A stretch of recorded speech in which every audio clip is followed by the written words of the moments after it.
So if there's one thing I've learned about doing tech content for the last 14 years is it's cyclical. That means we have a lot of repeat, right? New CPUs, new GPUs, new family architecture, and everything kind of repeats itself, and you run through the motions over and over and over again. You know what's also cyclical? Apparently 9800X3Ds deciding right around the first of the year is a good time to start blowing up. This will be an interesting one because if you guys remember some of the early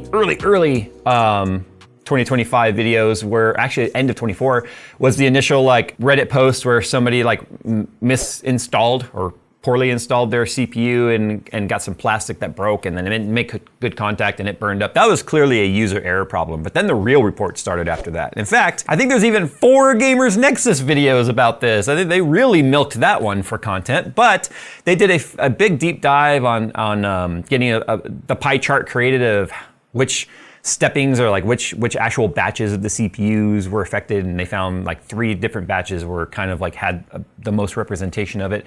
But anyway, I'm just saying that because it started in like January, February of 2025, and then for the first few months of 25, there was a lot of content around it because it seemed to be happening fairly frequently. And then it sort of disappeared for a while. We kind of stopped hearing about it.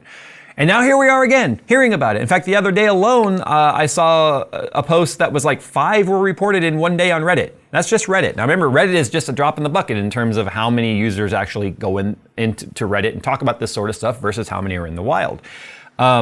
Usually the number one indicator that something is wrong with your CPU is you get double zeros. When you turn on power to the motherboard and it goes to go through its process, the very first thing is like, hey CPU, wake up, are you there? And then waiting for a response is basically what 00 is. And then a lot of users had reported like, you know, they would lift up their CPU maybe to reseat it, and then they would find some scorch marks on the bottom. Now there's actually been a few findings regarding that over the past, and I'm only bringing this up because there's just some things that maybe you should check now if you're not having a problem, because it could potentially save you from having a problem in the future. But I digress. What was found is some of the motherboards maybe potentially had a little bit of debris in them, or maybe some non-smooth areas of the socket, like the plastic barrier of or border of the socket, that could keep the CPU from making solid contact on the pins that carry the highest voltages through the CPU, which is usually the highest voltage is about 1.8 volts because of the SoC. So the poor contact leads to high resistance, which leads to scorching. A la power cable for your graphics card, only in a much smaller, you know, spring pin pad contact sort of scenario. So it's really sort of the same thing. But then you kind of couple that with the fact that one particular brand was really standing out more than others, and that was ASRock. And ASRock boards seem to be kind of not failing, but the CPU was having problems with the ASRock board at an alarming rate versus other manufacturers. Now, other manufacturers did represent the problem as well. There were Gigabyte, there was ASUS, there was MSI, but ASRock just absolutely seemed to have the biggest representation of boards that were failing. But yeah, the most common issue appeared to be contact when it comes to installing the CPU. Now that one of those things was almost like ASRock saying, it's not us, it's you. I don't know what you're talking about. But then it kind of came out as the problem progressed. I'm sort of giving you a little bit of a history lesson here. But as the problem started to become more prevalent, boards started getting sent back to ASRock. Laboratory analysis, which takes months sometimes to get any sort of response out of or report out of, was starting to show that it was potentially a PBO problem regarding how much voltage and logic and amps and all that were being allowed to be applied to the CPU. Now remember, when you enable PBO, it kind of lifts the limits to extraordinary limits that are not realistic, but essentially making the limits unlimited.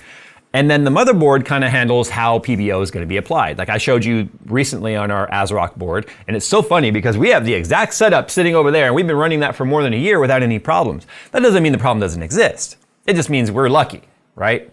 But anyway, I digress. Again, PBO allows the clocks to potentially go up. It allows the power draw to go up. It allows the amps to go up. But the board is responsible for determining what the frequency is going to be, the amp draw limits, and the power limits are going to be regarding the CPU's new operation. And it kind of came out that, you know, ASRock was allowing it to go just a bit too far. Kind of like the story we initially know, the way it played out regarding ASUS being a bit aggressive with the Intel boards with the Intel degradation problem. As much as ASUS at the time was trying very much to say, it's not our fault, It really was, and that's kind of what we're dealing with ASRock now. But anyway, if you watch Steve's video, when he talked to ASRock at Computex last year, and they had kind of like a one-on-one meeting, there was a lot of like blaming of the consumer going on there, where ASRock was kind of like, I don't know, it was more or less a consumer problem. And that's really unfair, because we believe, and I think a lot of people believe, if you create a scenario which a user can do something easily, that is a scenario which you control as well. And if you allow that scenario to play out, that still falls on you, right? It's not like if you go out into a car and you push the throttle all the way down to the floor and you just say, Jesus, take the wheel, I'm not lifting as I go through this red light. Yeah, the user's obviously, responsible there. But this is a totally different scenario where the user was simply putting the CPUs in their motherboard, enabling an AMD feature called PBO, which, let's be fair, the motherboard manufacturers have definitely been pushing and promoting these things. In fact, if you go into the ASRock BIOS now, you see enhanced gaming mode. You see all these modes right at the top. But if you're promoting these modes, and I think Gigabyte even promoted its like turbo gaming mode and such, which enables a lot of these features, and disables some at the same time. But the bottom line is, most of these users are just simply throwing the CPU in a motherboard, enabling a feature like PBO, and then saying everything should be good. And unfortunately for a lot of people, it wasn't good. In fact, ASRock went as much as to try and fix it through BIOS updates with 3.2, 3.25, and 3.4 alone to adjust voltages. Now I think we're like well up at like 3.8 or 3.9 or something like that now. I forget. But anyway, it's weird that we've gone so long with the problem always kind of being there a little bit. Now let's be fair. Let's be fair to the manufacturers here. The amount of failures versus how many of these CPUs are in the wild, even if we talk about just ASRock boards, it's very low, but it's higher than the expected failure rate for the CPU. I think the expected failure rate is something like in the low 1%. Okay, and think about how many are in the wild. 1% is still a big number, but every product has a failure rate. And if that failure rate jumps out of its normal expected failure rate, now you have a problem, right? So if it went from 1% to say 3%, that would be double, right? It's 1.5% to 3%. That's double the failure rate, which means, okay, red alert, something's not right here. And if you don't address it, that number can continue to grow. And that's kind of what's happening here, is it sort of like simmered down a little bit. Things started kind of seeming like they were getting under control. We weren't seeing weekly Reddit posts of someone going, hey, check out my scorch marks on my 9800X3D. And let's not forget, that's a $479 CPU. Now with the 9850X3D, it's $500. This is not a cheap CPU by any means whatsoever. Now we're seeing the problems kind of pop back up again, which is, in my opinion, kind of like a red alert again. Now here's the problem though regarding using things like Reddit and other forums as a database, if you will, for failures. One, it's anecdotal. It is hearsay. It is people showing pictures and stuff, but it has no data or information along with it. They might say I was using this board and this BIOS, which is about as useful as those posts can possibly get. Maybe a little bit farther by saying, here's the settings I was running, or was PBO enabled or was it not? Was it literally just you plopped it in the board, you turned it on, and you let the board do what it's supposed to do, which is basically run the CPU at its manufacturer suggested defaults. Remember, just like retail pricing, it's suggested, and the motherboards oftentimes do things, and we know that. But it's anecdotal in the sense that there's no laboratory testing, there's no validation. So I still think they're important, and then those people that are posting those things are having real valid issue. But I also think as a consumer, it's important for us to really, just like you take what we say with a grain of salt, take what people are posting on Reddit as also a grain of salt. And I know that might sound like a little bit of a damage control for ASRock. It's really not. It's just, this is the reality of it. A lot of times it might seem like, oh man, there was like a wave of failures. But what happens is someone posts it and then that dawns on someone else like, oh yeah, I had that happen too. And then you'll get a lot of like Me Too's that pop up.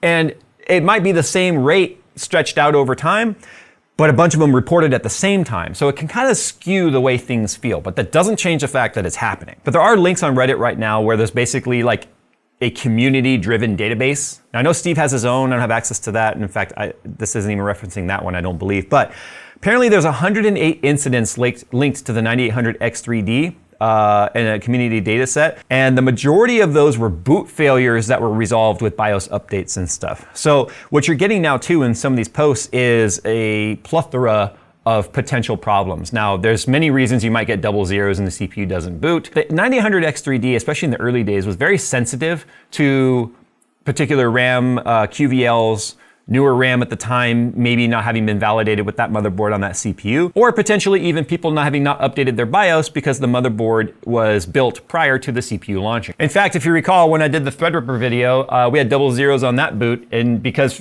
I totally forgot that motherboard chipset came out way prior to the CPU that we had, because the new Threadrippers basically launched on TRX 50, which was the previous generation, technically a 7000 series Threadripper generation board. So I forgot all about that and did a BIOS flashback and everything was working. But that to a layman who picks these pieces up off, remember, I already had the CPU, but the board we got now, which was not updated to work with our CPU, but that means the board was manufactured a long time ago and sat on shelves for who knows how long. Right? So you might go, well, enough time's passed since I got this board and I got this CPU, so it should be fine, but not always, as you saw. But let's talk about the actual failure rates though, at representation of motherboard manufacturers. In fact, most recent reports, and when we talk about most recent reports, we're talking about a few different areas. We're talking about AMD Reddit posts, like AMD forums on Reddit, right? AMD subreddit. We're talking about the PCMR subreddit. We're talking about various subreddits. Almost 80% of current failures that have popped back up are being represented by ASRock. I'm wondering now if it has something to do with the launch of the 9850 X3D. Because one of my theories here is that if the 9850 X3D to get up to 5.6 gigahertz or up to, might have a completely different logic regarding the voltage curve. And it's possible that some of that logic might have slipped into the 9800 X3D's logic as well when it comes to the motherboard. It might just see both of these CPUs as the same CPU, which I'm totally speculating here. But it's the only thing I could really think of as to why this CPU launched within the last several weeks, and now suddenly these reports are popping back up again for people with 9800 X3Ds. So I'm wondering now if potentially some sort of logic about this is actually 9800, the 9850 is over there. But if the 9850 is expecting different behavior and requires maybe more voltage or a completely different voltage curve, if that's potentially making things bad for the 9800 X3D. It's pure speculation. It's something that we would have to do on our end to determine, like we would have to do full monitoring and logging on the 9800 X3D, and then full monitoring and logging of the 9850 X3D when it comes to voltage and amp draw and SoC voltage and PPT and all of that, and then overlay them and see what's happening here.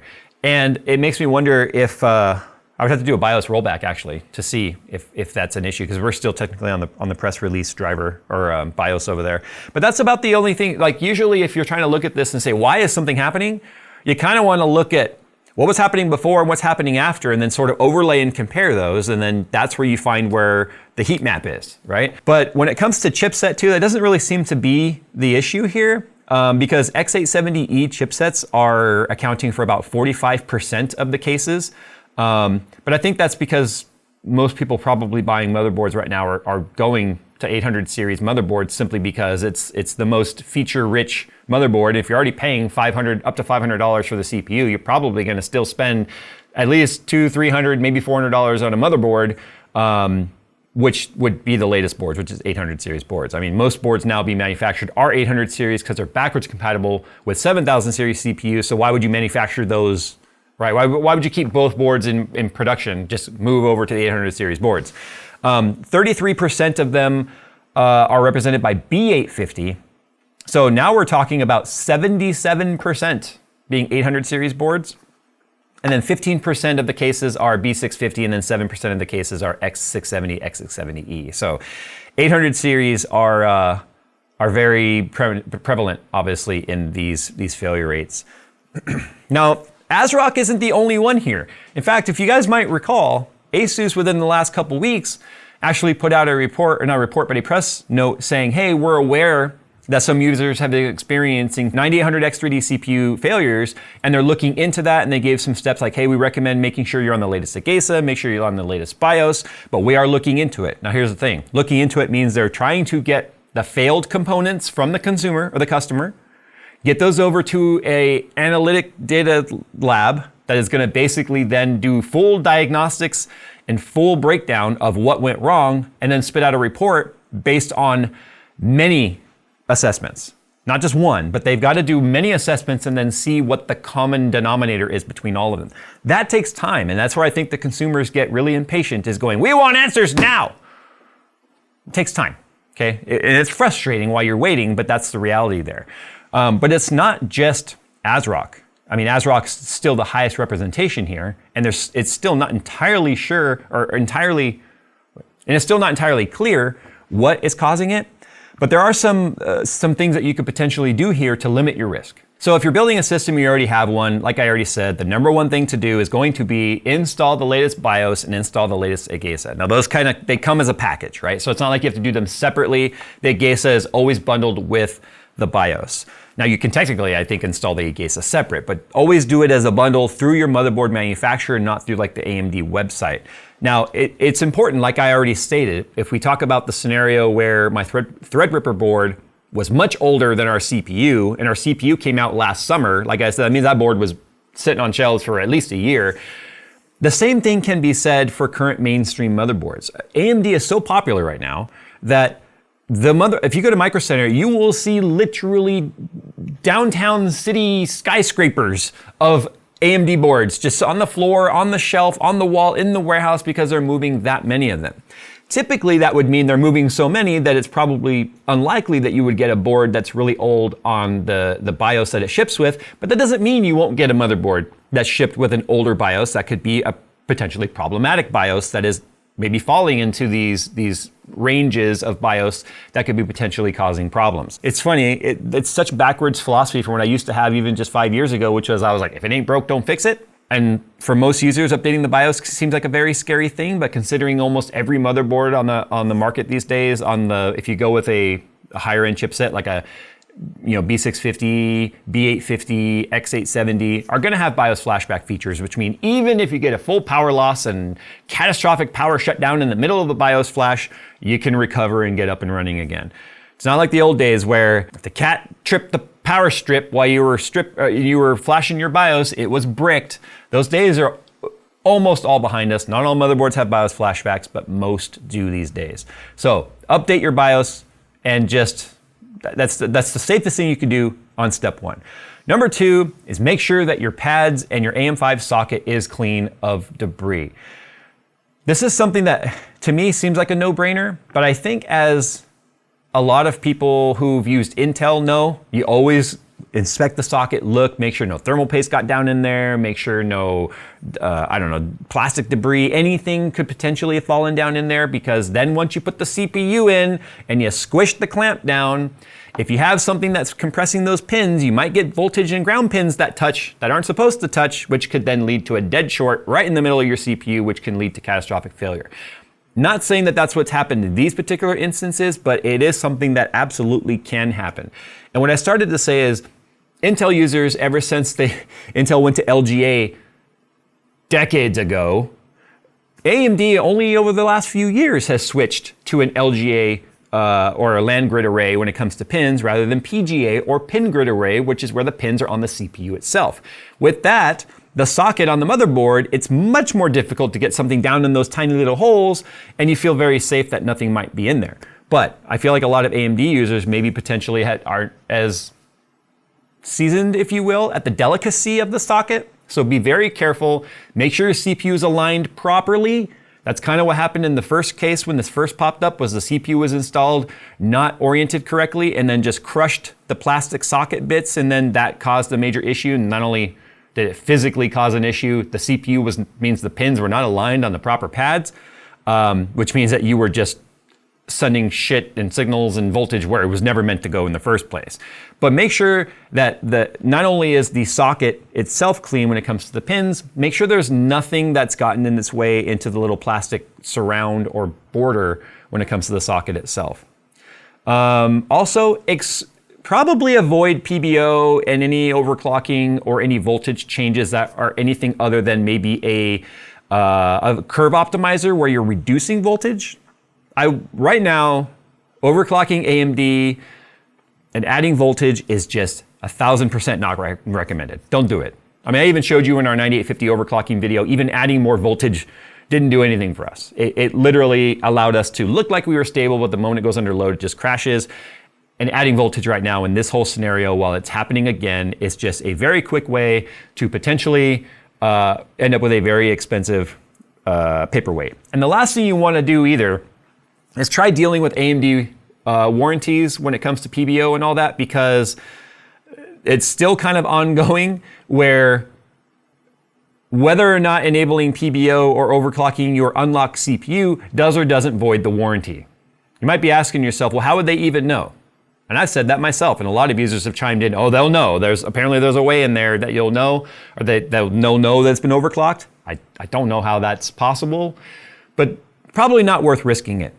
So no overclocks, make sure your CPU is clean, and PBO is also an overclock. So no overclocks, no PBO, make sure your socket is clean and free of any sort of debris, and update your BIOS in your AGESA. It's about the only thing you can do right now, other than pray to the CPU gods that you are not on their rapture list. All right, guys, thanks for watching. That's all I got for you on this one. It's really deja vu.